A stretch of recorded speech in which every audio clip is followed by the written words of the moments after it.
Hello YouTube, welcome back to my channel, What's in Yours. On this episode, I will be giving you an update on the on-road, off-road tire experiment that I did on my Nanrobot rs7 for about 80 miles. So what I did is put an off-road tire on the back and an on-road tire on the front to see if I have the best of both worlds, because where I ride and how I ride, a lot of times I'm going to be transitioning from on-road to off-road. So I wanted to see if I could have the best of both worlds. And in this video, hopefully this will give you a good idea of what type of tire setup you want on your scooter depending on your riding conditions. And this is going to be somewhat of a wordy video, but a short video explaining what I experienced during my testing. So let's get into it.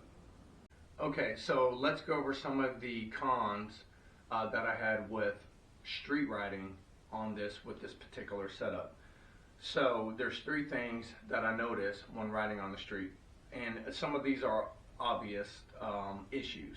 Noise, because I have the off-road tire on the back, speed reduction, a couple miles an hour, and then also too, I notice when I'm going around curves at high speeds and the surface isn't exactly smooth, like on asphalt surface that's a little bumpy. The back end had a tendency to either want to skip or slide out from underneath me. And the way I overcame that is either I just shifted my weight towards the back of the scooter or I just slowed down a little bit. And so that solved that issue. But those are some of the things that you need to be mindful for when you have the off-road tire on the back. And those are most of the things I experienced when I was riding on the street. Now off-road, of course, that's where you're going to find your pros at. And I had pretty good success with riding off-road. Of course, I got more bite on the back end and helped me get up more inclines, and then also made me feel a little bit more secure on loose surfaces like sandy conditions or rocky conditions.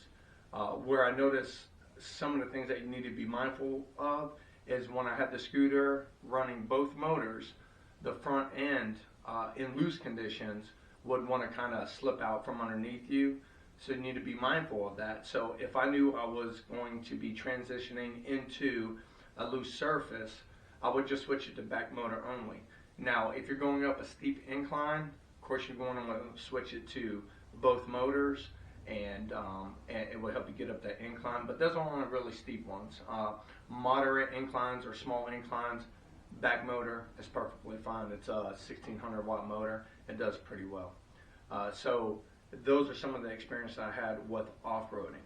So if you're wondering what tire setup to put on your scooter, it really all depends on what conditions you're going to be riding on. So of course, if you're on the street tires, off-roading, off-road tires.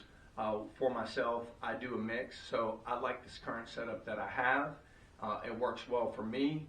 And I think I'm going to leave it on here for now. So hopefully this video gives you an idea of some of the pros and cons of this particular setup, or gives you a more informed decision on what type of tires to put on your scooter. So if you like this video, give it a thumbs up. Please don't forget to subscribe. And as always, ride safe.